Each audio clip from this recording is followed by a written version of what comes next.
I'm Matt. I'm Kerry. We are the Stagmer brothers of Baltimore Knife and Sword. We're going to be building some of your favorite weapons, and some weapons that you've never seen before. This is Man-at-Arms, Reforged. On this episode of Man-at-Arms, we're going to be making Deadpool's katanas. Green Lantern's ring. We're going to be making Green Lantern's ring. And you guys have been begging for us to show something you've never seen before, and we've never made any jewelry. So Kerry and Lauren are going to team up and show you some awesome jewelry techniques, and Ferenc is going to start us off with some really great carving. And we have the ring that was given out at the premiere of the Green Lantern movie. We're going to be reproducing this ring, and we're going to start with cutting a block of jade. We're going to carve down the jade. We're going to do some silver work, some gold work, and then we're going to put this thing together.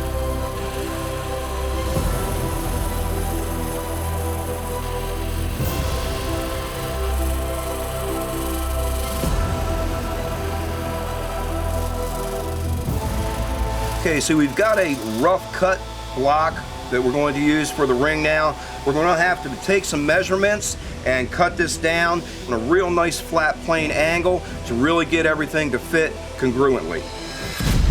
So we're gonna pour an ingot of green gold for the Green Lantern piece. We figured that would be appropriate, and it's 24 karat gold, fine silver, copper, and zinc, and it creates a green hue to the gold. So I've carboned the mold so that there is no moisture in it and so that the gold will release cleanly.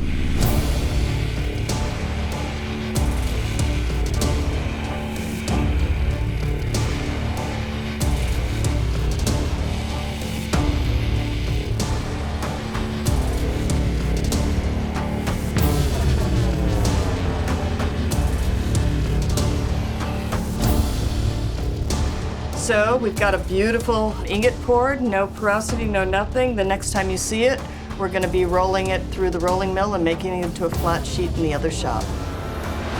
So we've cut the block, the basic shape for the Green Lantern power ring in the jade. This is a lot more complicated than just meets the eye. All of our angles have to be dead on. All of our holes have to be perpendicular. We've drilled a pilot hole through where the ring, the metalwork will start to fit. We're going to drill a hole through the top, and this is where the tube is going to get set to hold the power stone.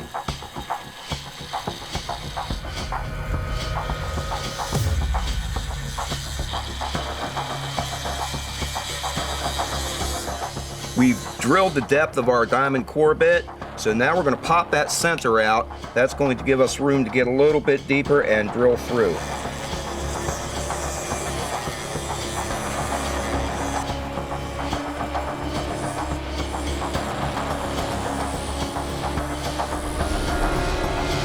So now that we're in the clean shop with the fancy tools, I get to use one of my favorite tools. It's a rolling mill, and it's a hand crank one as opposed to the electric one that you've seen over in the big shop with the guys. So this is our measuring gear on the top, and so I'll crank it down slowly, a couple degrees at a time as we go through.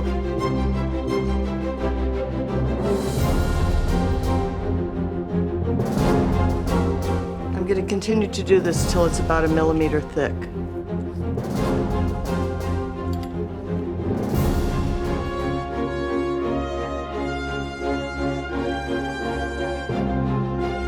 Now that I've got it to length and to size that he wants, I'm going to take it and give it to Kerry, and he's going to punch a disc out of it and then take it to the turning machine and do the detail. And in the meantime, I'm going to make a bezel for the stone that we're going to set in the center. So we have the hole through the top to where the stone and the bezel are going to be mounted, and that tube's going to run through and connect the metal ring inside. We've started to hunk this out along the bottom to get that outside diameter for the ring. We've marked off the different sections of the ring that are going to be cut away and inset, so we're going to start carving those away right now. We have a little bit of an arc on each side going into a flat, so we really need to keep all these lines perpendicular and stay really, really tight within our tolerance measurements.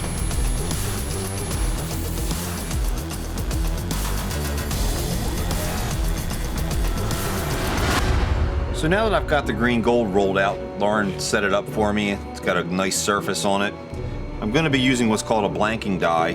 The difference between a blanking die and a regular punch is that it's ground flat on the surface so that it doesn't alter the shape of the piece that it makes. Typically when you're punching, there's a little center dot, maybe a crossbar, and when that punches through, the slug that's left is messed up and it leaves a clean piece. We actually are going to use the slug. That's going to be our final piece for the bezel surround. So I've got to punch through this gold and keep it very clean. So we've done an exuberant amount of work on this piece of jade. We have to work it very, very slow. It's getting extremely thin on these edges. We don't want a very high step. We're going to start to cut in some slots here for Lauren to do her metal work, and she can inlay those panels that'll come up the sides. Kerry has punched us out a disc for our diameter to do the recess for his bezel work on top. We'll get to that a little later. But right now we're going to go ahead and finish up these side slots with this small wheel. I don't want to use a large wheel, and I'm using very fine diamond because I don't want to be too aggressive right away and risk too much vibration or material chipping at this stage.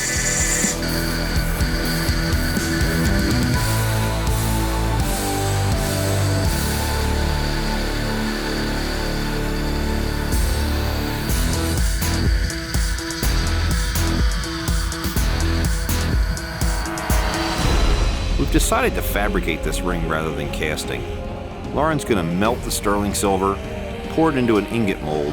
It'll then be rolled to thickness and she'll be able to fabricate the entire ring. And now that we're done with the ingot, we're going to anneal the ingot so that it becomes soft by heating it to a dull cherry red. And this aligns all the molecules and structure of the silver, and then we'll be able to roll it out flat. Just don't want to overheat it.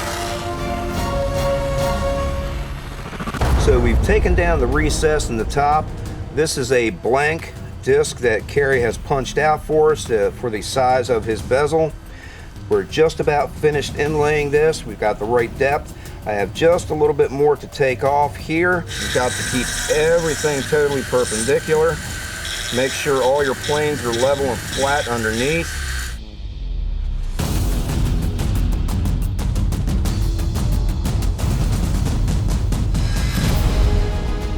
Now we take the sterling silver ingot that was poured and run it through the rolling mill. This will become what we call the ring shank. It'll be formed to shape and then soldered to create the inner ring.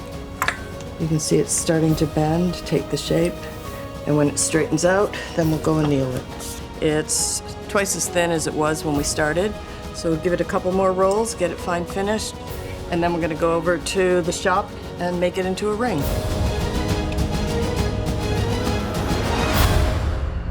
Now that we have the recess cut, all of our shaping is done, our insets for the metal panels are finished. What we need to do is get in here with emery cloth of different grits. We've got it to the point to where we can start polishing. For an abrasive, we're going to be using jade dust.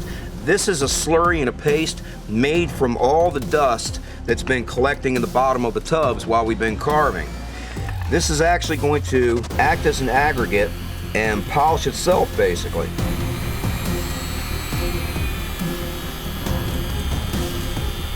Keep that wheel nice and wet. This is going to take us quite a while to get that up to a polish, but when we're done, we'll be ready to pass this off to Kerry and Lauren to do their metal work and finish the green lantern ring. We're going to be engine turning the bezel surround. This is the green gold that you saw us create. This is a Lurger machine. It's called a Rose engine. It was made about 1850. It's fairly intact from its original condition. As this machine rotates, like a lathe would do, it's going to come around. It's also going to move back and forth based on the form of these rosettes or cams that we have here. The machine moves and produces a pattern that we then cut with our slide rest or a thumb rest. It's pressed in and it'll begin to make that cut and give us an ornamental cut that reflects light and gives the illusion of motion.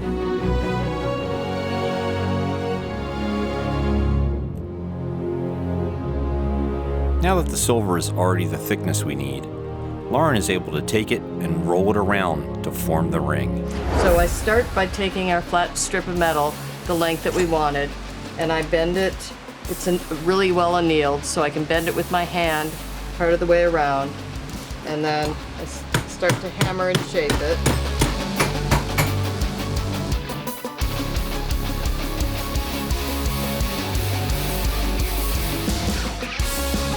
With the base of this ring rolled and the seams brought together, she now forms a seamless tube by soldering it tight.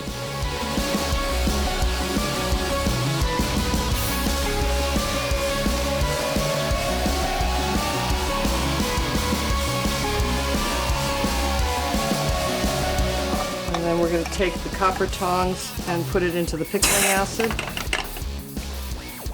and then rinse it in water. So all the flux that's left on the side, we'll let it pickle a little longer, and that'll all come off. And then I just do a light sanding, and we've got our ring done.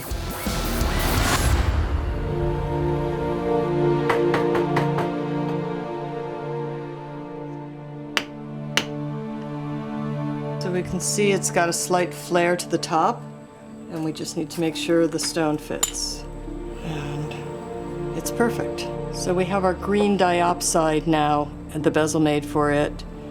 I'm going to shorten the bezel a little bit and solder a silver tube in the middle of it next.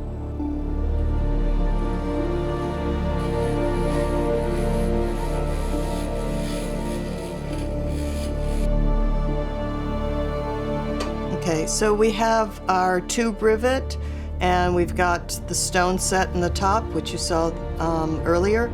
And now we're going to put it through the gold piece, which we've cut a hole and fitted everything. Then I'm going to take my ball burr and I'm going to tap it lightly. And you can see it's kind of spreading out, and I'm just going to keep doing that until it's fully open. Then we just put the two panels on the side and we're ready for beauties. We know this build was quite a departure from what you probably expected on Man-at-Arms, but I hope that we were able to show you something you really enjoyed and may not have been able to see anywhere else.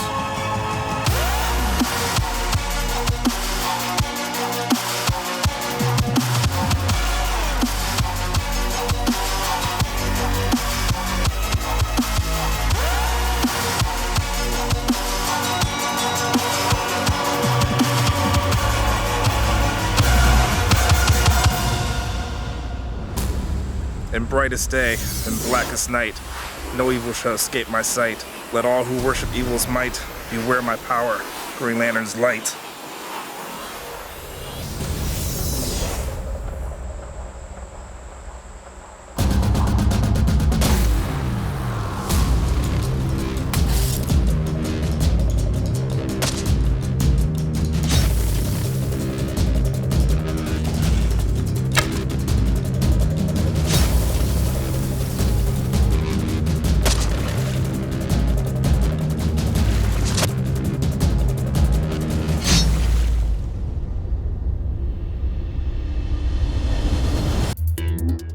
Click here to subscribe, or click here to watch more episodes. Thanks for watching Man-at-Arms Reforged. We need to know what you want the guys to build, so tell us in the comments below what weapons you want to see next.